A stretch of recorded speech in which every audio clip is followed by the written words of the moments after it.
So, how is everyone doing this Sunday? Good? Okay, good. Great. Sun is shining, it's always a good thing. So today, it's going to be in English, so if you don't speak English, maybe organize yourself. I don't know how to introduce this, but may I introduce my other half, Philip Moore, to give him some.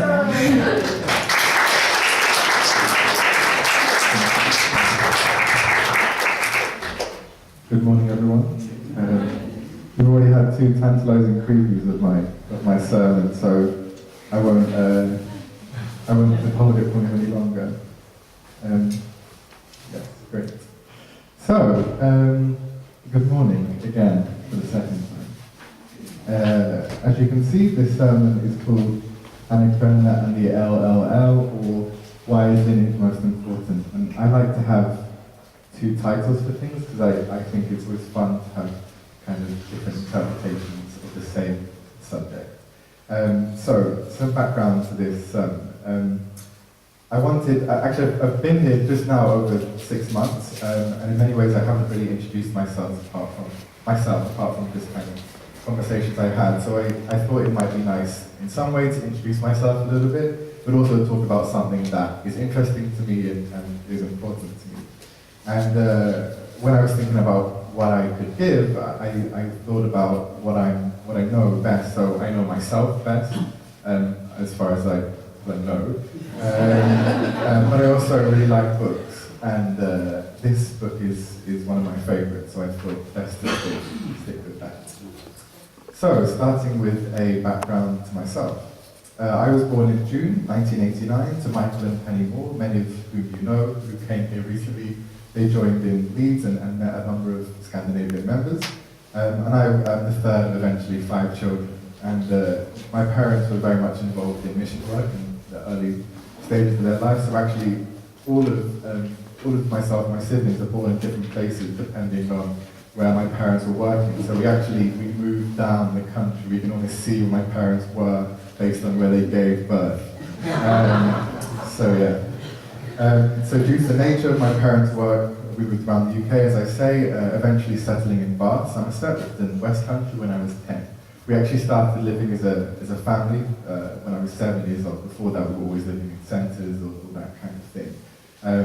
So that was kind of when, I suppose in some way, my childhood or my normal life began. My life of faith progressed well. I took responsibility. I was heart leader of my region, the West Country region, and I was happy with my involvement in the movement.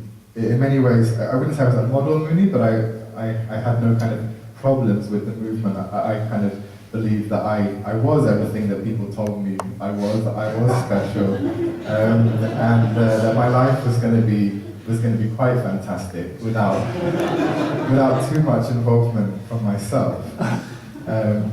This gradually faded around the age of 18, and I eventually moved to London and I started drama school.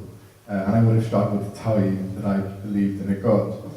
But I still told everyone I was a Mooney because that was very important to me to seem incredibly weird to everyone else. Everyone else came with kind of an interesting backstory, and I thought, well, cult or kind of extreme religion or weird different things was good for me, so I stuck with that. But obviously something changed because I'm standing here today and I just celebrated along with some people here our first year blessing anniversary, so obviously something changed. Thank you. Thank you, Marco, more of that. So during this time of kind of isolation from the movement and not really believing in anything, I didn't feel any more accomplished as a person living without faith, as someone that wasn't engaging in anything deeper. In fact, I would say that I was probably more unhappy. I felt that my life kind of had a lack of direction and a lack of purpose, and despite being around people that were very socially minded, the subject I studied at school was really using drama for social needs to support other people. And I could really sense the goodness in others. I did not feel any better to live without my faith.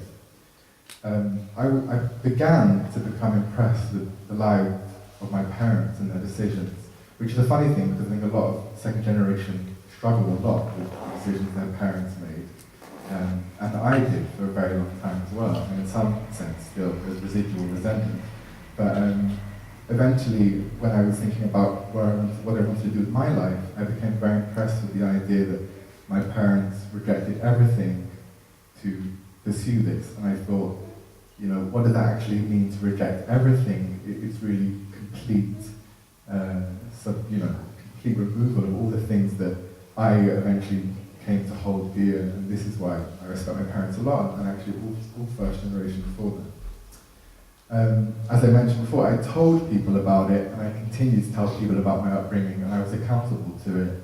So because of that, I didn't drink, and I didn't party, and it made me stand out. And my desire to be different actually did make me different in the end, and it kind of backfired, because I then had to deal with it. I had to respond to this label I'd given myself and what does it actually mean for me.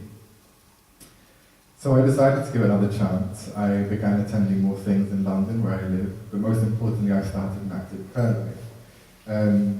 It was a longer process than that, obviously, than a sentence, and it took over a number of years to kind of rediscover things for myself, but I would say that prayer was especially useful in understanding my place in the world, understanding that there was something bigger than who I was, and that I had responsibilities to someone else, not just myself. And also, very importantly, preparing for the blessing when I eventually decided that I would like to be blessed. That became an issue as well. However, and this is what the sermon is built around, there was one concept that I struggled with quite a lot, which is to do with this quote. And I'll read it for you. There is nothing more important to us than love, life, and lineage. Among these, which do you think has most value? Most people think that it is love. However, no matter how valuable love and life are, they are horizontal in nature. On the other hand, lineage is vertical in nature and continues forever, generation after generation. The concept of lineage being most important, actually, it's not this exact quote that I had an issue with, it was more kind of the way people spoke about this subject of love, life, and lineage, most important of that, lineage has most value. And I always kind of felt that was kind of a cheeky card from the first generation to encourage us to get married to other second generation. Like, oh, this is why you have to, because lineage is so important. And I felt like I rejected that a lot. I found the idea that lineage is the most important difficult because, as many second generation, actually many people of faith are, we live in two worlds. We have one foot in the religious kind of pursuing kind of a deep life, and one foot in the kind of secular life, and in particular kind of Hollywood romantic love, notions of feeling like you sit in a cafe and you look up one day from your coffee and see this perfect person and that's it, like your life is perfect. And I thought, well, that's what, you know, when Truffaut is talking about true love, that's what he means, right? Like kind of coffee love. And as much as anyone would say anything different, I did not want to agree with that. I didn't like the idea that my relationship would be bigger than myself, and that my desires would come second to something bigger, God or anyone else. In essence, I don't think I understood what he meant in this. So, Anna Karenina, this is where Anna Karenina comes in. There she is. No, this is in fact Leo Tolstoy. And here is Anna Karenina. I thought, I'm not going to read from it, but here is the book. Here is my edition. It's important to mention that I didn't read this book on the back of thinking about that quote. I read this book because I was interested in Russian literature and classic works. Right? I was reading a few Russian works at the time. I was also interested in it because they just made a film about it, and it looked very dramatic and interesting. And I also read it because a bookseller had described it as the greatest love story of all time, and I thought, well, I need to read this thing. Just as interested in my Hollywood romance as I was, I needed to read that. So, some background on the story. Anna Karenina was written by Leo Tolstoy, this man here, and published between the years of 1873 and 1878, so actually over 5 years as part of a serial. It is described as one of Tolstoy's masterpieces, along with War and Peace, two very large books. I've read both of them, and if I were to recommend, I would recommend Anna Karenina. And I apologize to anyone who's read Anna Karenina for the upcoming omissions that I will make. Actually, who has read it, just out of interest? Okay, so I am accountable to you. And I also, having just advised you to read it, I'm sorry for the spoilers that I will now give to you all. So, this is from the movie. Do you recognize, you told me that you watched the movie a lot, the Soviet one. I also apologize to Tatiana for pronunciation of names that are going to come now, which will undoubtedly be wrong. So, I'm going to give you a bit of synopsis of the book and also my reflections when I was reading it. So, Anna Karenina, seen here, is the wife of Alexis Karenin, who is an official in the Russian society at the time. She is a noblewoman of the Russian elite and an enjoyer of all that life has to offer. She's very much involved in that kind of high society world. She enters the story in the book to mediate between a couple who are having a problem, actually. The husband has had an affair, and she comes in to try and support that relationship and heal ties.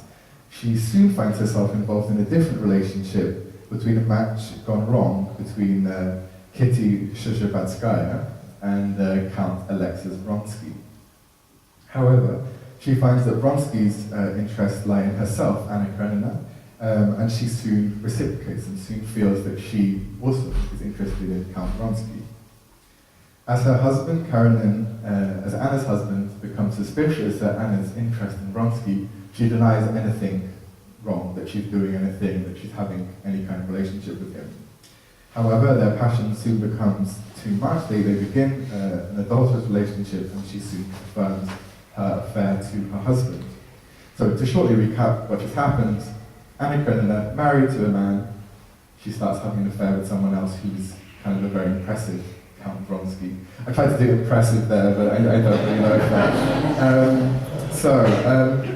The love that's expressed between Anna and Vronsky at this stage of the book, as it's kind of continuing, is incredibly intense and incredibly romantic, and you can see why it's called a great love story. Anna finally feels liberated from her old relationship with Alexis Karenin, and feels that this person is finally appreciating her and finally loving her for everything that she is. If one was to focus exclusively on that story in the book, and a lot of times films and TV programs do that, they just focus on the relationship that's happening at the time, you might think that this is justice, that she's finally being appreciated for who she is. However, Tolstoy, when he writes this book, he takes time to examine the world around Anna and Vronsky, the effect of their behavior.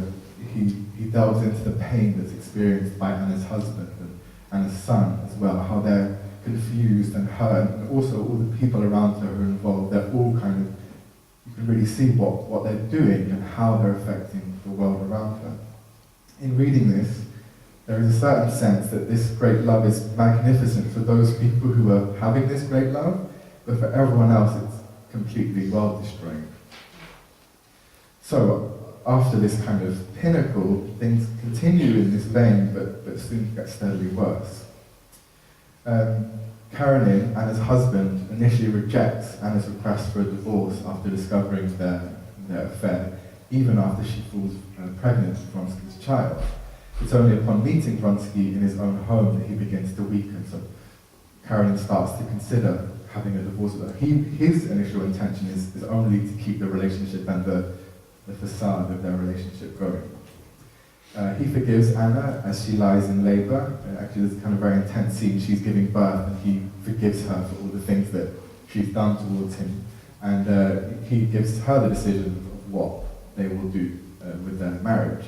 And Anna, angered by his generosity, this kind of kindness, says, no, I want to keep the marriage, and we'll never get divorced, and goes to Italy with Vronsky and her newborn child.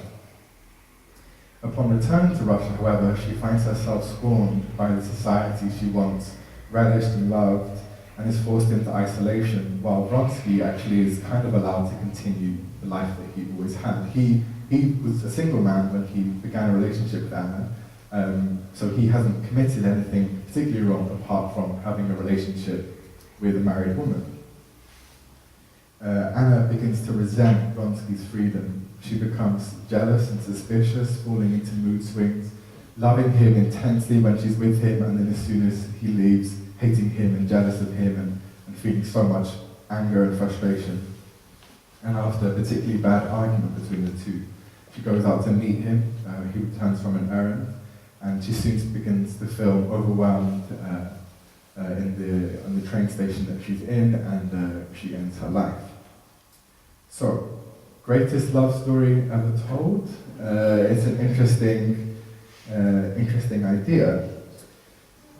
So, there's another story actually that runs alongside Anna's story, and it's actually told in parallel. So I'll go back and tell the life of Konstantin Levin. He is another character in the book. His story runs alongside Anna's, as I say. It begins shortly after he asks for Kitty Shcherbetskaya's hand in marriage. So as I mentioned, Kitty and Vronsky were about to have a relationship. She in fact rejects him in favor of Vronsky, and then Vronsky, rejects Kitty in favor of Anna Grenina. So it's a lovely kind of triangle. Kitty and Levin are both kind of crushed by what happens then, and very, very upset. So Kitty becomes ill and travels to Germany for a health spa. I don't know why that was important. She took Germany. Germany has great health spas. While Levin returns to his estate and to bury himself in work. Levin owns and runs a farm outside of the main capitals of Russia, St. Petersburg and Moscow. Levin, interestingly, is almost the exact opposite of Anna. He is a hard worker. He is like investing in the future. He's trying to work with his peasants to make the best possible farm and most highest productivity. Very much obsessed with that. He's also a bit gloomy. He's not really part of this kind of elite which he actually is entitled to be a part of. He's very much obsessed with the meaning of life and where do we come from and is there a God and what is our responsibility to everyone else. And he's not invited to dinner parties and everyone else is because he dominates the conversation with asking about God and everyone else is just enjoying their wine and he wants to know where we came from. So it's easy in many ways, if we look at things in a very external way, it's easy to see why Kitty rejects him. For Vronsky, who's an impressive military captain, very handsome, very charming, very affectionate. So, moving on. Things soon changed for Kitty and Levin, however. I'm really jumping ahead. I say soon, I mean 500 pages. Things soon changed for Kitty and Levin. After some time has passed, he's encouraged by Kitty's sister to propose again. And once Kitty and Levin meet, they actually acknowledge that they had this love for one another the whole time, that Levin's love has not faded for Kitty, and Kitty suddenly recognized the love she feels for him, and when he proposes a second time, they get married. So they move to his estate, where Levin discovers that married life isn't what we expected. This is quite a funny thing. He discovers that his actually, much as myself, his kind of whole concept of love is kind of a little bit off as well. Like, this is actually a person who requires him to do things and doesn't allow him just to be on his farm all the time, that needs him to be at home. He has obligations and responsibilities, and it's, maybe he's a little bit obsessed with the romantic element of life as well. He kind of reacts a little bit to this new pressure that he's found. They have a child together, but Levin becomes increasingly more immersed in questions pertaining to the meaning of life and the existence of God. His kind of obsession with this grows, and this concerns Kitty, who tries to help him. As we might see in any kind of normal relationship, if the one partner is struggling, the other would come to help, which is not what happens in Anna and Vronsky's relationship. They kind of live very much separate lives in that sense. Levin is tormented by this idea, he becomes obsessed by this idea that his peasant workers, who he's invested so much in, will be dead and forgotten in a few years. That all his investment in them will be nothing. So he talks to a peasant, Fyodor, that's Diana? How's that? Theodore. Theodore. Okay, we'll keep trying. About a local innkeeper who rents some nearby land, farmland. Theodore explains that the innkeeper lives only for his belly, and like many who live for God and goodness. And actually, in hearing this statement about people who live for themselves or for others, it really inspires something in Levin. He recognizes that living for God and goodness is the answer to his questions about the meaning of life. He feels freed from life's deceptions, living for himself and aiming only for satisfying his own desires is actually a childish thing. And Levin kind of sees that when he sees a child behaves only for themselves and kind of recognizes that he should not be living that kind of life. He realizes that only in a world created by a loving God could he challenge God's existence. He can have these thoughts that question the existence of God. So, upon seeing that, he vows to try and live a life for God by investing in the now and the future. And it's interesting that Levin actually, many people say, is Leo Tolstoy himself. Leo Tolstoy was a Christian anarchist, which was basically this idea that you shouldn't be responsible to kind of any religion. You're only responsible to God, and that your behaviors should only connect to that. You should be completely invested in that point. So, I'm coming to the end. This book is full of people both thinking about how they affect the world and how they don't. Actually, that kind of stark contrast is very clear in the book. Kind of very selfish people and then people who are thinking about the world around them. Anna Karenina lives a life without regard for the rest of the world and ends up ruined by her actions, whereas Levin invests in his farm and he really invests in understanding what does this life mean. So what is Tolstoy trying to say about love, life and lineage? By contrasting these two lives, I believe that Tolstoy is trying to show us in an extreme way how our actions can affect others. This is a very extreme way. And how our legacy and lineage is important. A decision today may have echoes throughout your life and eventually history. The world will keep turning, your great love will fade, your rich life will end, but you will live on for your children and your behavior.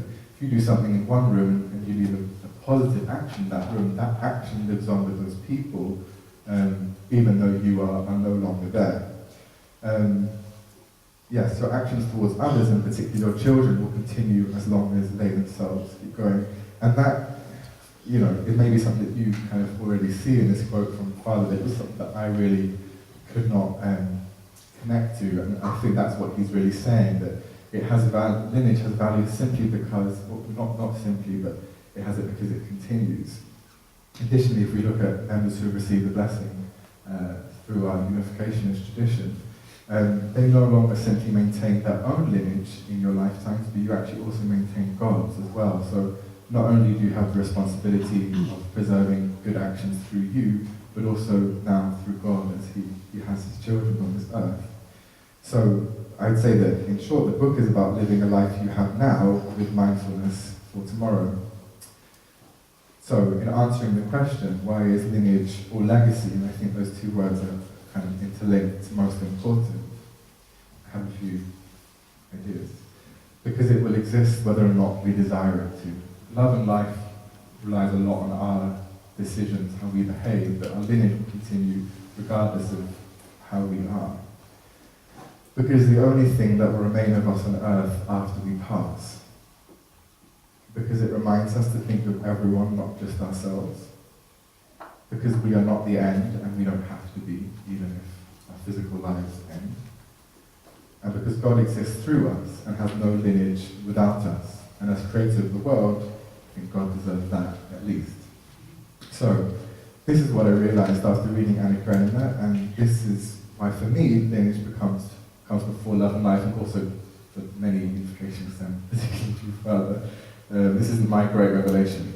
In the end, the book, connecting back to how this book changed me, firstly it helped me see that I wanted to continue the lineage of my parents, that what my parents have done something that I want to maintain and make sure is continued. So as I mentioned, kind of even if some things may have been difficult, I still kind of ensure that that continues. And secondly, in understanding that particularly the blessing isn't just for me, or even just for my spouse, that it actually was for a bigger purpose, that it was for a line that will continue, hopefully far beyond my own life. Help me to get blessed. That's it, thank you.